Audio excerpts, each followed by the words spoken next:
नमस्कार, जोहार, मैं हेमंत कुमार।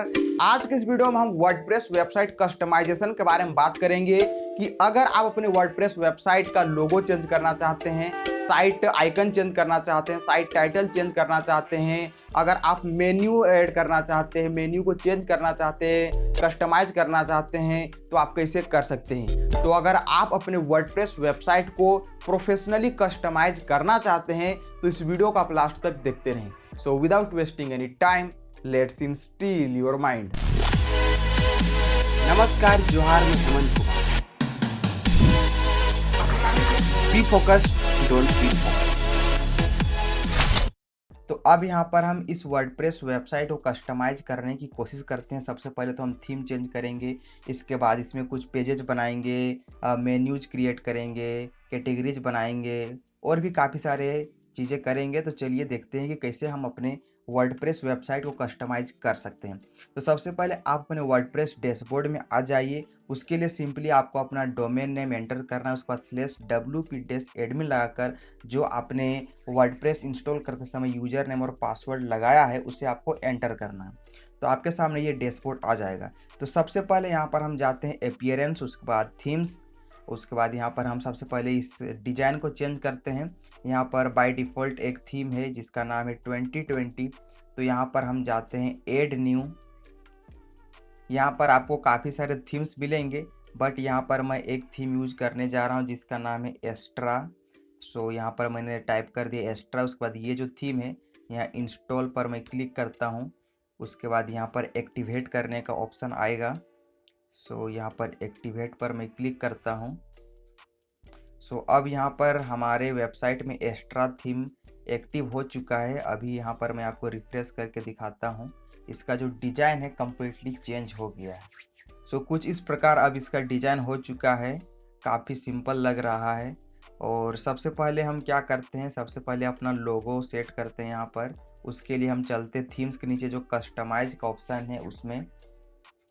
सो यहाँ पर हमारे सामने कस्टमाइज पैनल ओपन हो चुका है और यहाँ पर हम हेडर में जाते हैं और साइट आइडेंटिटी में जाकर सबसे पहले लोगो यहाँ पर सेलेक्ट करते हैं।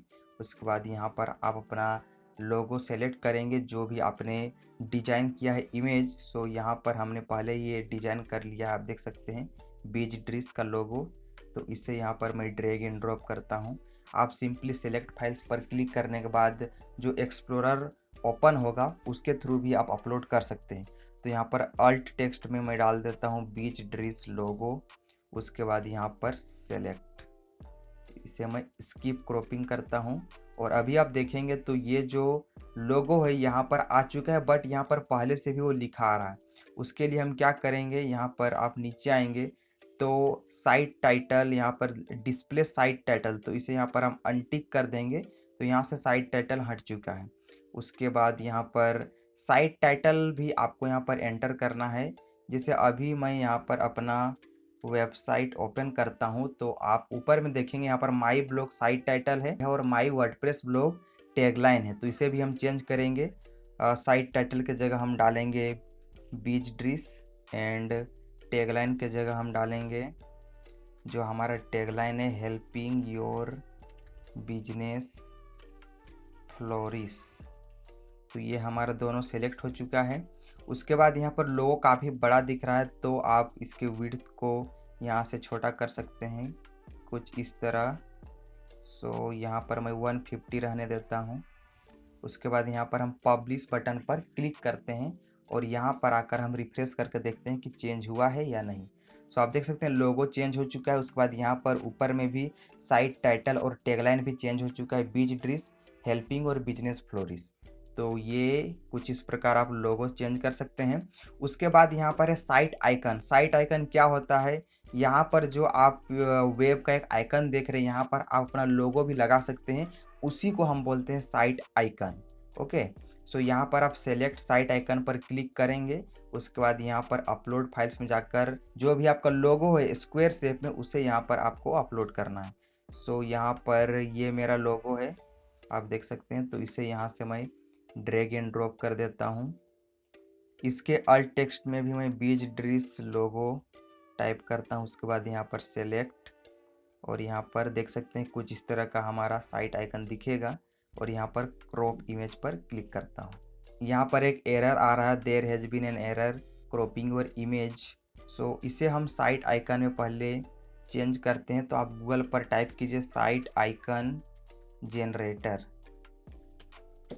उसके बाद यहाँ पर आपको काफ़ी सारे मिलेंगे और साइट आइकन को हम फेविकॉन भी बोलते हैं। सो यहाँ पर मैं इस वेबसाइट पर जाता हूँ favicon.io। उसके बाद यहाँ पर हम इसको सिलेक्ट करते हैं PNG to ICO। देन यहाँ पर हम इसे ड्रैग एंड ड्रॉप कर देते हैं। उसके बाद डाउनलोड, यहाँ पर एक zip फाइल डाउनलोड हुआ है, इसे यहाँ से ओपन करते हैं। ये एक्सट्रैक्ट हो चुका है यहाँ पर, और यहाँ पर आपको अलग अलग साइज में ये मिल रहा है। सो हम यहाँ पर ये सबसे अच्छा, ये हमारा है favicon.ico एक बना हुआ। तो इसको सबसे पहले रीनेम करते हैं थोड़ा सा, फेविकॉन बीज ट्रीज। उसके बाद यहाँ पर हम सेलेक्ट साइट आइकन पर जाते हैं एंड यहाँ पर हम इस फेविकॉन को अपलोड करते हैं। सो अब यहाँ पर हम फिर से अल्ट टेक्स्ट के जगह पर बीज ट्रीज लोगो टाइप करते, then select, then crop image. अभी भी नहीं हो रहा, स्किप क्रॉपिंग पर क्लिक करते हैं। ये अब सेट हो चुका है। यहाँ पर आप देख सकते हैं लोगो दिख रहा है और यहाँ पर भी दिख रहा है।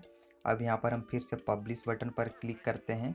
उसके बाद यहाँ पर अभी आप देख सकते हैं एक दूसरा आइकन दिख रहा है जो वेब का एक नॉर्मल आइकन रहता है। अभी यहाँ पर हमारा लोगो दिख रहा है। तो कुछ इस प्रकार आप साइट आइकन भी चेंज कर सकते हैं। तो ये हमारा हो गया लोगो। उसके बाद यहाँ पर अब हम मेन्यू बनाते हैं। ये जो हमारा मेन्यू है उसके लिए यहाँ पर हम इसे पूरा कट कर देते हैं, ये जो कस्टमाइज पैनल है। और नीचे यहाँ पर आपको मेन्यूज का ऑप्शन मिलता है, यहाँ पर क्लिक करना है। उसके बाद मेन्यू सबसे पहले आप एक क्रिएट कीजिए। सो यहाँ पर मैं मेन मेन्यू नाम का एक मेन्यू क्रिएट करता हूँ।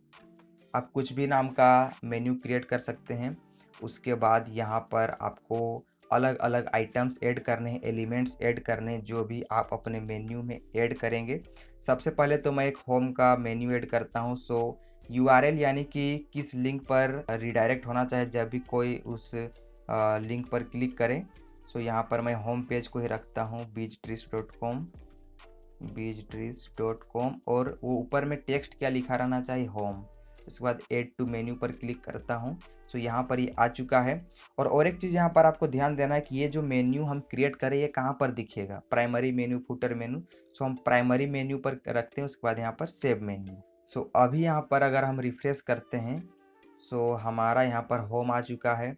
इसी प्रकार यहाँ पर हम और भी अलग अलग चीज़ें क्रिएट करेंगे। कैटेगरीज, अगर मान के चलिए हमारा ब्लॉग है तो हम अलग अलग कैटेगरीज बनाएंगे। तो सबसे पहले हम कैटेगरीज बना लेते हैं। सो यहाँ पर पोस्ट में अगर आप कर्सर ले जाएंगे, होवर करेंगे तो यहाँ पर कैटेगरीज का ऑप्शन मिलेगा। तो इसमें आपको क्लिक करना है। उसके बाद यहाँ पर आप अलग अलग कैटेगरीज बना लीजिए।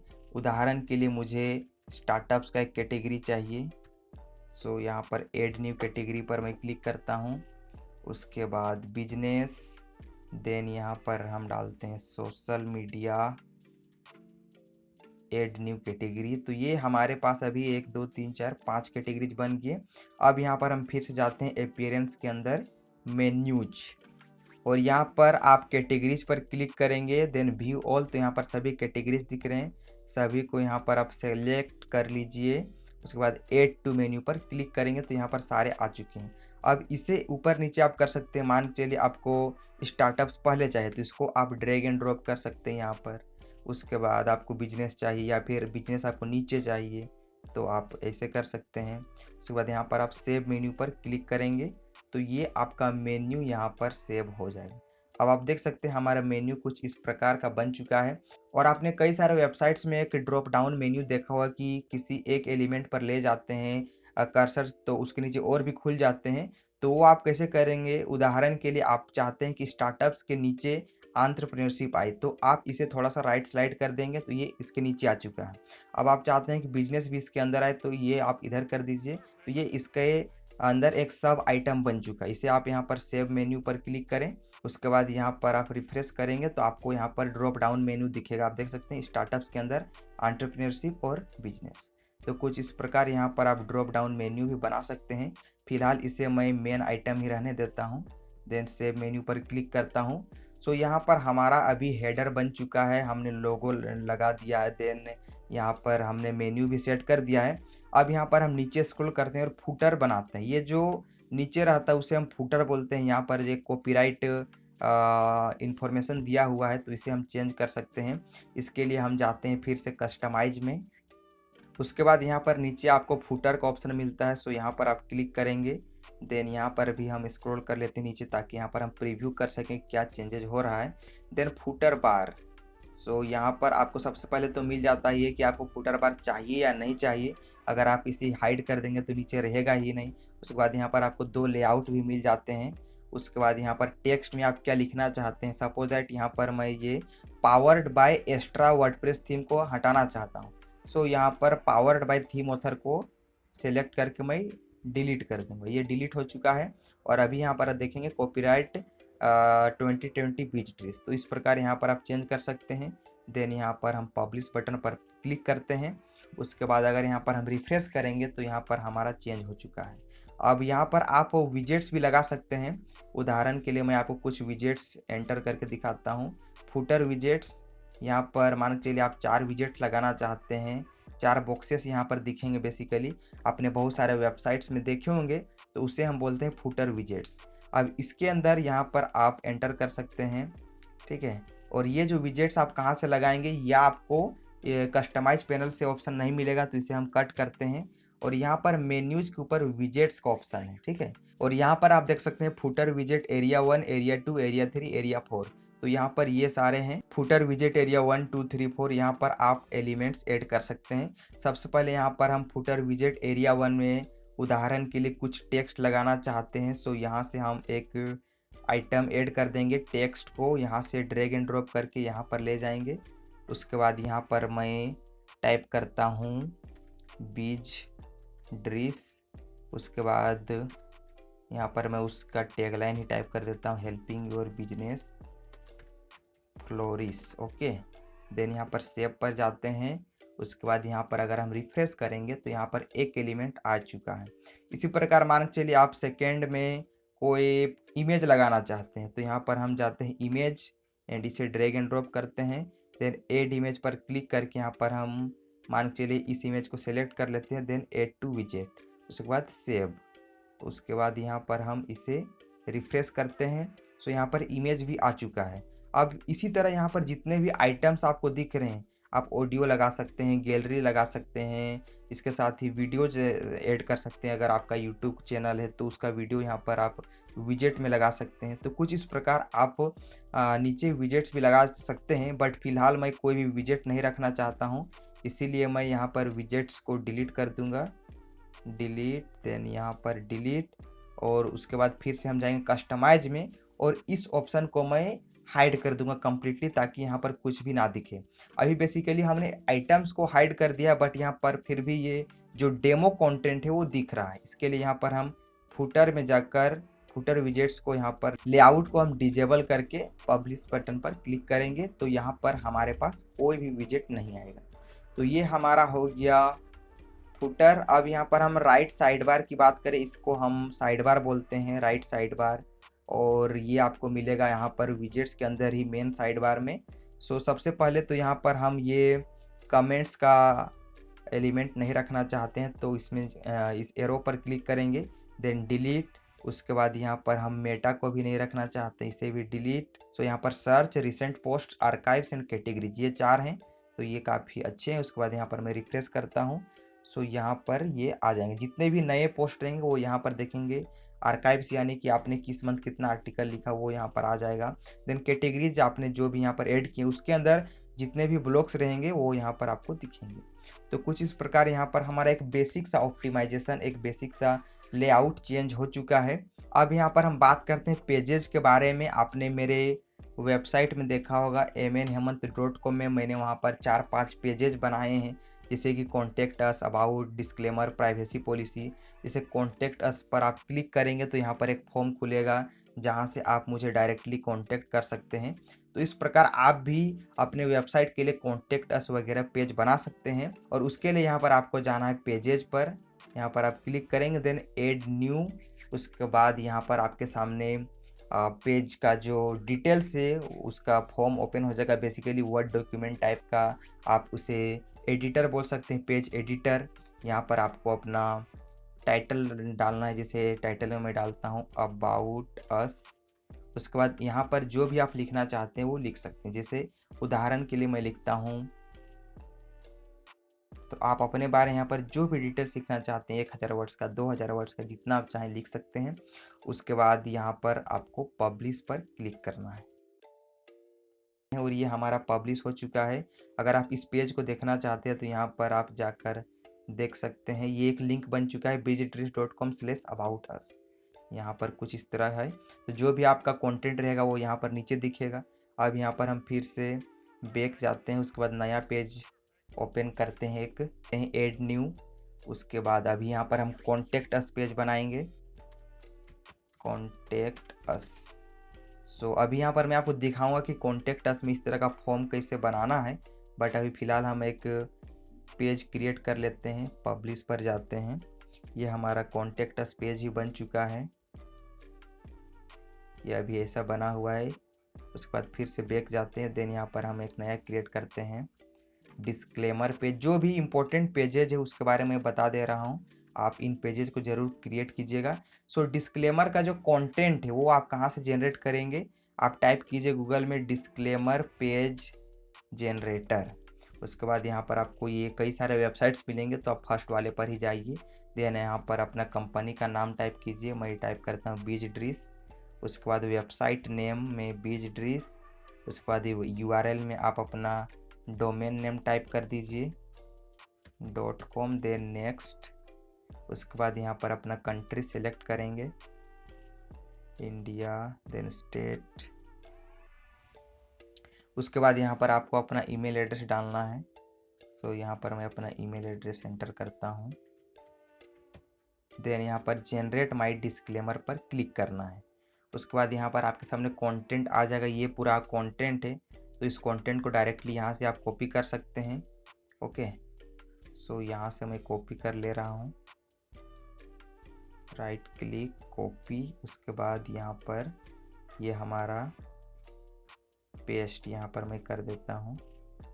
सो यहाँ पर ये डिस्क्लेमर बन चुका है। उसके बाद यहाँ पर हम पब्लिश बटन पर क्लिक करते हैं।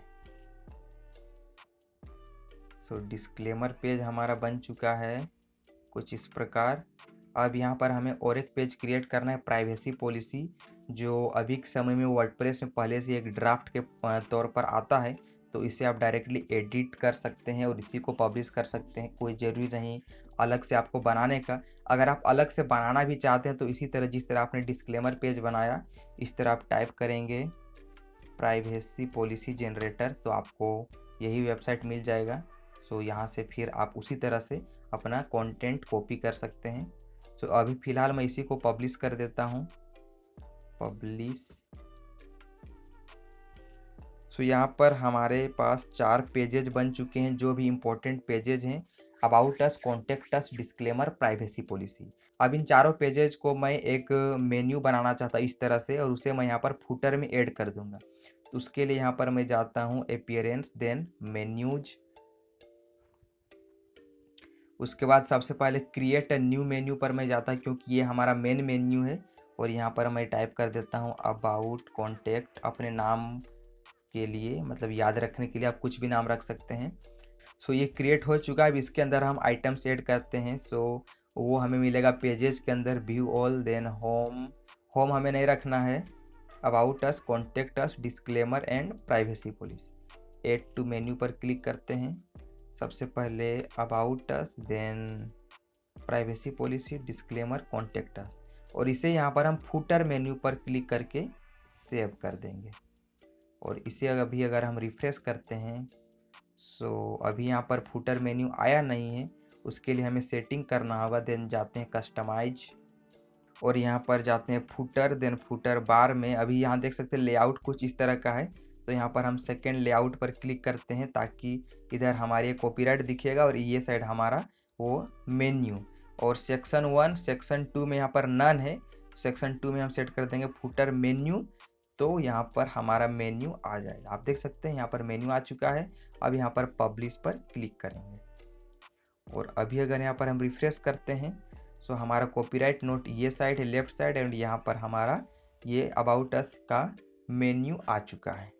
सो ये हमारा एक पेज बन चुका है, बट अभी हमने कॉन्टेक्ट अस पेज नहीं बनाया है इस तरह का फॉर्म का। उसके लिए यहाँ पर हम प्लगइन्स ऐड करेंगे। इस तरह का अगर हम कोडिंग करने जाएंगे तो काफ़ी टाइम कंज्यूमिंग होगा और सभी को कोडिंग तो आता है नहीं, इसलिए यहाँ पर हम प्लगइन्स का इस्तेमाल करेंगे।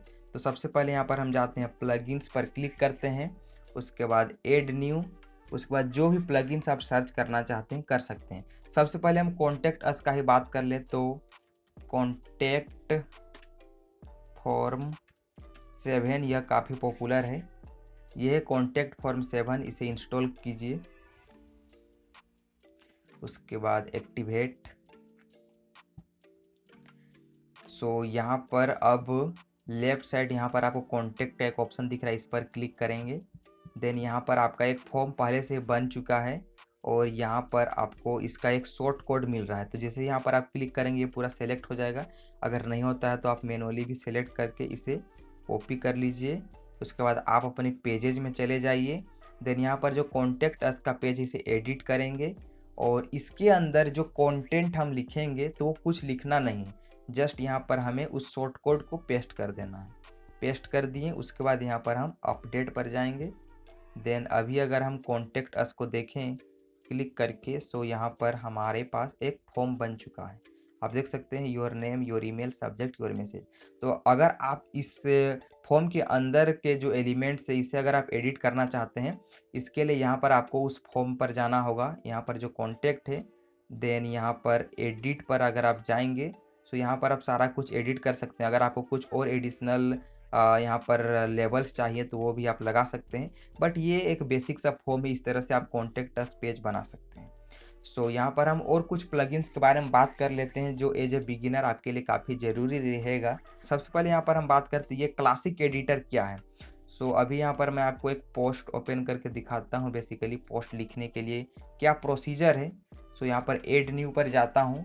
ऐड न्यू पर क्लिक करने के बाद आपके सामने ये एक इसको हम बोलते हैं गुटेनबर्ग एडिटर, और वर्डप्रेस पर ये एक नया एडिटर है। अगर आप पोस्ट या फिर पेजेज वगैरह आप बनाना चाहते हैं, कंटेंट लिखना चाहते हैं, और यहाँ पर मतलब काफ़ी एडवांस फीचर्स आपको मिल जाते हैं। आप देख सकते हैं पहले ये चीज़ नहीं था, पहले क्लासिक एडिटर चलता था। तो क्लासिक एडिटर कैसा रहता है उसके लिए क्लासिक एडिटर को आप इंस्टॉल कर सकते हैं। देन यहाँ पर इसे हम एक्टिवेट कर लेते हैं और अभी मैं आपको फिर से एक पेज क्रिएट करके दिखाता हूँ या फिर पोस्ट।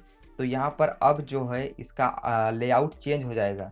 अभी इसका जो एडिटर है कम्प्लीटली पुराना स्टाइल में आ जाएगा, जिसे हम क्लासिक एडिटर बोलते हैं। तो कुछ इस प्रकार का क्लासिक एडिटर दिखता है और ये आपका नया एडिटर है। सो यहाँ पर आपको ये साइड काफ़ी सारे ऑप्शंस मिल जाते हैं एंड इसमें यहाँ पर भी आपको काफ़ी सारे ऑप्शंस मिल जाते हैं। इसी एडिटर में मुझे ज़्यादा मतलब एक्सपीरियंस हो चुका है, तो ये जो नया एडिटर इसमें ज़्यादा मज़ा नहीं आता है। बेसिकली इधर उधर ऑप्शंस हो चुके हैं, इसलिए मैं ज़्यादातर यही यूज करता हूँ। तो अगर आप भी पुराना एडिटर यूज करना चाहते हैं तो आप क्लासिक एडिटर को इंस्टॉल कर सकते हैं। प्लगइन्स में जाकर वो आपको मिल जाएगा और यहाँ पर पहले से 2 प्लगइन्स ऐड हुए मिले हैं, हेलो डॉली और आकिसमेट एंटी स्पैम। तो हेलो डॉली को मैं डिलीट कर देता हूँ। उसके बाद आकिसमेट एंटी स्पैम को मैं एक्टिवेट कर लेता हूँ। ये बेसिकली स्पैम कमेंट्स को थोड़ा सा चेक करता है अगर कोई स्पैम कमेंट्स कर रहा है। फिर से हम जाते हैं प्लगइन्स में, उसके बाद ऐड न्यू, और मैं आपको कुछ और प्लगइन्स के बारे में बताऊँ तो यहाँ पर आप पॉपुलर में जा सकते हैं। यहाँ पर आपको ऑलरेडी रिकमेंडेशंस मिल जाएंगे। सबसे पहले हमारे पास योस्ट एसईओ, तो इसे अभी यहाँ पर हम इंस्टॉल कर लेते हैं और मैं आपको एक ही बार सब इंस्टॉल करके बताऊंगा कि किस किस प्लगइन का क्या क्या यूज है। तो Yoast SEO basically on page SEO के लिए एसईओ फ्रेंडली आर्टिकल्स लिखने के लिए यूज किया जाता है। नीचे आते हैं तो यहाँ पर जेटपैक है। जेटपैक के द्वारा आप व्यूज वगैरह चेक कर सकते हैं कितने आ रहे हैं, क्या सारा कुछ आपका डेटा है। और अगर आपके होस्टिंग के साथ एसएसएल सर्टिफिकेट नहीं मिलता है, ये जो कनेक्शन इस सिक्योर वाला है, उसके लिए आप यहाँ पर ये रियली सिंपल एसएसएल प्लगइन भी इंस्टॉल कर सकते हैं। तो इससे भी आपका काम बन जाएगा। देन यहाँ पर है TinyMCE एडवांस्ड। TinyMCE एडवांस्ड क्या होता है अभी यहाँ पर मैं आपको दिखाता हूँ। ये हम जाते हैं न्यू पोस्ट और यहाँ पर आप देख सकते हैं यहाँ पर ये सिर्फ एक बेसिक सा एक ही लाइन का यहाँ पर टूल्स वगैरह है एडिटिंग के लिए, लेकिन अगर आप चाहते हैं कि यहाँ पर और भी काफ़ी सारे ऑप्शंस आ जाएं तो आप इस प्लगइन को इंस्टॉल कर सकते हैं, TinyMC एडवांस्ड। तो इसे यहाँ पर हम इंस्टॉल करते हैं। उसके बाद यहाँ पर हम और नीचे आते हैं। सो स्मश प्लगइन भी काफ़ी इम्पोर्टेंट है। आप अपने वेबसाइट पर जो भी इमेजेस अपलोड करेंगे वो अगर ज़्यादा फाइल साइज के रहते हैं तो उससे क्या होता है, जो आपका पेज है वो काफ़ी देर से लोड होगा। तो जितने भी इमेजेज है उन सभी को कंप्रेस करने के लिए आप स्मश प्लगइन यूज कर सकते हैं। उसके बाद नीचे आते हैं तो W3 टोटल कैसे भी काफ़ी इम्पोर्टेंट है। यह आपके पेज स्पीड को मेंटेन करके रखता है, मतलब ज़्यादा बढ़ने नहीं देता है, काफ़ी अच्छा प्लगइन है। तो ये कुछ सारे इम्पोर्टेंट प्लगइन्स है जो आपको यहाँ पर पॉपुलर सेक्शंस में मिल जाएंगे। अब यहाँ पर हम रेकमेंडेड सेक्शंस में भी जाकर देखते हैं कि यहाँ पर भी आपको कुछ मिलता है या नहीं। सो नीचे आते हैं। सो यहाँ पर एक है AMP, इसे भी आप इंस्टॉल कर लेंगे। एक्सेलरेटेड मोबाइल पेजेज, यह काफ़ी अच्छा है अभी के समय में, मतलब अगर आप मोबाइल फ्रेंडली रिस्पॉन्सिव वेबसाइट बना रहे हैं, चूँकि अभी के समय मैक्सिमम लोग मोबाइल पर ही वेबसाइट्स देखते हैं। जो AMP में क्या होता है कि आपका जो वेबसाइट है लाइट स्पीड में लोड होता है। उसके बाद यहाँ पर शॉर्ट कोड्स अल्टीमेट, तो जैसे अभी मैंने आपको दिखाया था कॉन्टेक्ट फॉर्म बनाने के लिए हमने एक शॉर्ट कोड यूज किया था, छोटा सा कोड था। तो इसी प्रकार आप अपने वेबसाइट में, आप अपने ब्लॉग में, आप अपने आर्टिकल में अलग अलग डिजाइन से स्टाइलिंग करने के लिए छोटा छोटा कोड यूज कर सकते हैं इस प्लगइन की मदद से। उसके बाद यहाँ पर हम और देखते हैं रेकमेंडेड में, और कुछ नहीं, बस यही सारे हैं। इसके साथ यहाँ पर मैं आपको और एक रेकमेंड करूँगा, A3 लेजी लोड। इसका क्या काम है, जैसे आपने मान के चलिए 2000 वर्ड का पूरा लेंदी एक आर्टिकल लिखा। सो जब भी कोई उस पेज को ओपन करेगा तो वो एक ही बार लोड नहीं होगा, ठीक है। जो एक ही बार दिखेगा स्क्रीन में उतना ही लोड होगा, फिर नीचे को स्क्रॉल करेगा तो वो होगा। जैसे एग्जांपल के लिए ये हमारा एक पेज है, ठीक है। तो इस पेज को जब भी कोई लोड करेगा तो शुरुआत में इतना ही लोड होगा जितना आपके स्क्रीन में अभी दिख रहा है। जैसे ही कोई ऊपर स्क्रॉल करेगा उसके बाद यहाँ पर नीचे का लोड होगा।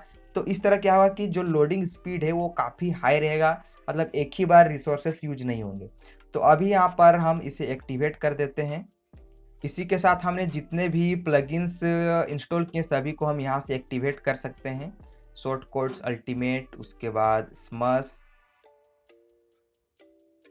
उसके बाद यहाँ पर TinyMC एडवांस्ड, देन है W3 टोटल कैसे,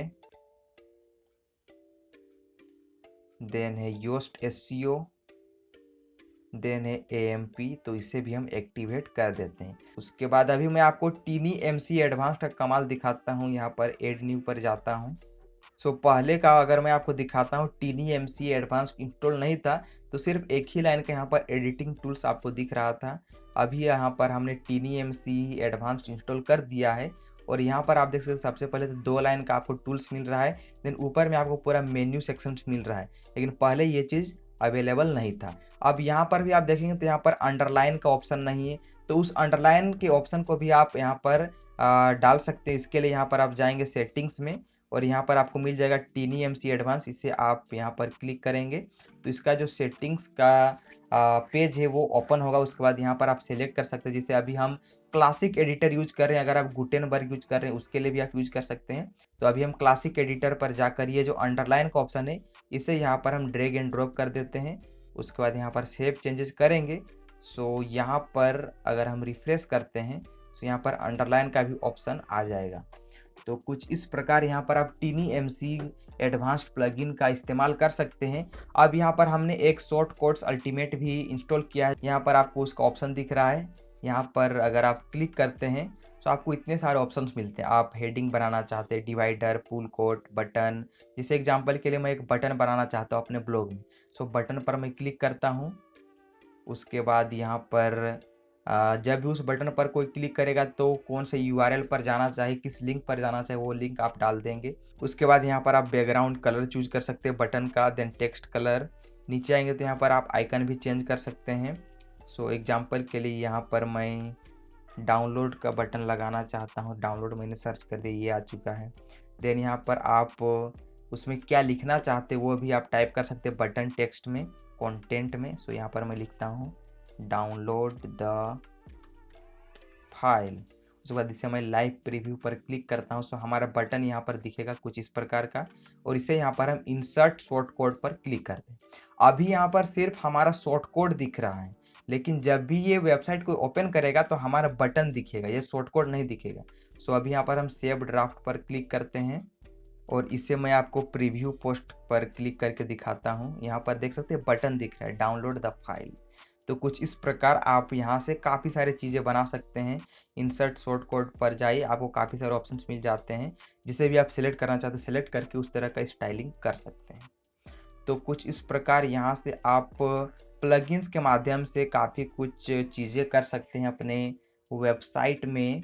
अब और एक चीज़ यहाँ पर मैं बताना भूल गया। सो जैसे आप वर्डप्रेस इंस्टॉल करेंगे, सबसे पहले यहाँ पर आपको जाना है सेटिंग्स में, और यहाँ पर एक ऑप्शन रहता है, सो वो मैं सबसे पहले आपको बताना चाहूँगा। ये परमालिंक्स पर आपको जाना है एंड यहाँ पर आपको अपना लिंक का सेटिंग करना है कि जैसे ही आप कोई नया पेज बनाएंगे, कोई पोस्ट बनाएंगे, तो उसका यूआरएल क्या रहेगा। जैसे कि मान चलिए beachdish.com/ पहले डेट एंड नेम आएगा इस तरह का, या फिर डायरेक्टली आपका पोस्ट नेम आना चाहिए, तो आपको इस पर क्लिक करना है पोस्ट नेम। इस एग्जांपल के लिए मैं एक आर्टिकल लिख रहा हूँ how to make a website, तो मेरा जो यूआरएल होगा उस पोस्ट का beachdish.com/how-to-make-a वेबसाइट, इस तरह का पोस्ट नेम रहेगा सिंपल। इसलिए यहाँ पर हम पोस्ट नेम पर जाकर सेव चेंजेस पर क्लिक कर देंगे। सो ये आपको पहले ही कर लेना है, अगर बाद में चेंज करेंगे तो थोड़ा दिक्कत हो सकता है, क्योंकि इससे पहले आप और भी लिंक्स क्रिएट कर चुके होंगे, तो वो फिर थोड़ा सा मिसमैचिंग हो सकता है, इसलिए आप पहले ही इस ऑप्शन को क्लिक कर लीजिएगा। उसके बाद यहाँ पर और एक चीज़ आता है, अपने वेबसाइट को गूगल सर्च कंसोल में सबमिट करने का। Google search console web master tools जिसे हम पहले कहते थे, बट ये अभी गूगल सर्च कंसोल हो चुका है। सो यहाँ पर आप टाइप करेंगे गूगल पर, देन स्टार्ट नाउ पर जाएंगे। उसके बाद यहाँ पर आपको जीमेल से लॉगिन करना होगा। बेसिकली यहाँ पर मेरा जीमेल आईडी से साइन इन है। सो ये गूगल सर्च कंसोल से क्या होता है कि आपका जो भी डेटा है, आप जो भी रेगुलरली अपडेट करते रहेंगे, वो सारा कुछ गूगल के डेटाबेस में स्टोर होते जाएगा एंड इससे आपके रैंकिंग में काफ़ी ज़्यादा बेनिफिट मिलेगा। जो भी आप पोस्ट लिखेंगे, जो भी आप आर्टिकल लिखेंगे, सो उसे वेरीफाई करना होता है सबसे पहले। सो यहाँ पर आप यूआरएल प्रीफिक्स में जाकर, यहाँ पर सबसे पहले आप होम में जाकर अपना यूआरएल कॉपी कर लीजिए, कॉपी लिंक एड्रेस, देन यहाँ पर आप एंटर करेंगे, ये हमारा लिंक है। देन यहाँ पर कंटिन्यू पर जाएंगे। उसके बाद यहाँ पर एक वेरिफिकेशन प्रोसेस बेसिकली आएगा। सो उसके द्वारा आपको अपना वेबसाइट वेरीफाई करना होगा कि इसका यूजर आप ही है। तो यहाँ पर आपको काफ़ी सारे ऑप्शंस मिलते हैं, बट यहाँ पर हम HTML टैग वाला ऑप्शन पर क्लिक करेंगे। सो यहाँ पर आप इस एरो पर क्लिक कीजिए। देन यहाँ पर आपको एक कोड मिल रहा है, मेटा डिस्क्रिप्शन। सो इसे यहाँ से आप कॉपी करेंगे। कॉपी करने के बाद आप अपने वर्डप्रेस पर आएंगे। देन यहाँ पर आपको अपीयरेंस के अंदर थीम एडिटर पर जाना है, यानी जो आपका बैकएंड है, जहाँ पर सारा कोडिंग वगैरह आपके वर्डप्रेस का दिखेगा। यहाँ पर आप आई अंडरस्टैंड पर क्लिक करेंगे और यहाँ पर आपको और एक चीज़ देखने को मिल रहा होगा। यहाँ पर क्या लिखा हुआ है, copy the Meta tag below. ये मेटा टैग हमने कॉपी कर लिया है and paste it into your sites home page.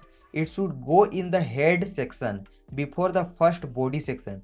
ये जो हेड टैग है, इसके अंदर ही आपका ये कोड आना चाहिए, ठीक है। तो यहाँ पर हम थीम एडिटर पर आ जाएंगे। देन यहाँ पर आपको देखना है header.php, इस पर क्लिक करना है, थीम एडिटर header.php, और यहाँ पर आपको हेड टैग ढूंढना है। सो हेड टैग हमारा ये है, ठीक है। हेड टैग हमारा यहाँ स्टार्ट हो रहा है, यहाँ पर एंड हो रहा है। तो इस हेड टैग के अंदर ही हमें इस कोड को एंटर करना है, ओके। सो यहाँ पर हम क्या करेंगे, जहाँ पर ये हेड टैग अंत हो रहा है, जहाँ पर ये खत्म हो रहा है, उसके ऊपर यहाँ पर हम क्लिक करके एक बार एंटर प्रेस करेंगे और यहाँ पर हम उसे पेस्ट कर देंगे। ये हमारा पेस्ट हो चुका है। उसके बाद अपडेट फाइल। सो यहाँ पर फाइल एडिटेड सक्सेसफुली का ऑप्शन आ चुका है। अब यहाँ पर हम इसे, इसके नीचे जो वेरीफाई का ऑप्शन है, इस पर क्लिक करेंगे। सो अब यहाँ पर ये जो गूगल सर्च कंसोल है, इस कोड को हमारे वेबसाइट से देखें कि आपने डाला है या नहीं। सो यहाँ पर हमारा ओनरशिप वेरीफाइड हो चुका है। देन यहाँ पर हम गो टू प्रॉपर्टी पर क्लिक करेंगे। सो अब क्या होगा कि जो भी आप आर्टिकल्स वगैरह लिखेंगे, सारा यहाँ पर गूगल के डेटाबेस में रहेगा। जो भी आप लिख रहे हैं, पोस्ट वगैरह जो भी अपडेट कर रहे हैं, उसके बाद यहाँ पर आपको और एक चीज़ सबमिट करना होता है, जिसे हम बोलते हैं साइट मैप्स। तो साइट मैप्स यहाँ पर आप खुद जनरेट भी कर सकते हैं। आप यहाँ पर अलग से एक प्लगइन डाउनलोड कर सकते हैं, या फिर जो हमने यहाँ पर ये योस्ट एसईओ इंस्टॉल किया है प्लगइन, इसके थ्रू कुछ देर में एक अपने आप ही साइट मैप जनरेट हो जाएगा। सो थोड़ा सा इंतजार कीजिए और एक यूआरएल मिलेगा, उस यूआरएल को यहाँ पर आपको एंटर करना है। फॉर एग्जांपल अभी अगर हम टाइप करते हैं bizdris.com/sitemap.xml, ये होता है यूआरएल साइट मैप का, sitemap.xml। इसे हम एंटर करते हैं। सो क्या आता है, पेज नोट फाउंड, क्योंकि अभी क्रिएट नहीं हुआ है तो थोड़े देर में क्रिएट हो जाएगा। लगभग आप 24 आवर्स वेट कीजिए, क्रिएट हो जाएगा। देन आप इस यूआरएल को यहाँ पर टाइप कर दीजिएगा जो आपका साइट मैप है, यहाँ पर sitemap.xml। उसके बाद यहाँ पर सबमिट पर क्लिक कर देंगे तो ये आपका वेरीफाई हो जाएगा। सो अभी हमारा क्रिएट नहीं हुआ, इसलिए हम यहाँ पर इसे हटा देते हैं। एग्जाम्पल के लिए मैं आपको अपने mnhemant.com का साइट मैप दिखाता हूँ, sitemap.xml। So generated by Yoast SEO. यहाँ पर साइट मैप में क्या क्या है, पोस्ट साइट मैप है, पेज साइट मैप है, कैटेगरी है और पोस्ट टैग साइट मैप है। यानी जो भी मैं पोस्ट रेगुलरली बनाते रहूँगा वो सारा यहाँ पर गूगल के डेटाबेस में अपने आप ही जाता रहेगा, यानी वो अपने आप ही पिंग होते रहेगा। तो इस प्रकार यहाँ पर जो भी आपके साइट मैप में इंक्लूडेड है वो सारा कुछ यहाँ पर डेटाबेस में चला जाएगा। तो ये XML साइट मैप थोड़े देर में क्रिएट हो जाएगा। उसके बाद इसे आप एंटर कर देंगे तो जो भी आपका परफॉर्मेंस रहेगा, जितने व्यूज आएंगे, ये कौन सा पेज में ज़्यादा व्यूज आ रहा है, क्या कौन सा कीवर्ड ज़्यादा आपका रैंक कर रहा है गूगल में, वो सारा डेटा यहाँ पर आपको देखने को मिल जाएगा।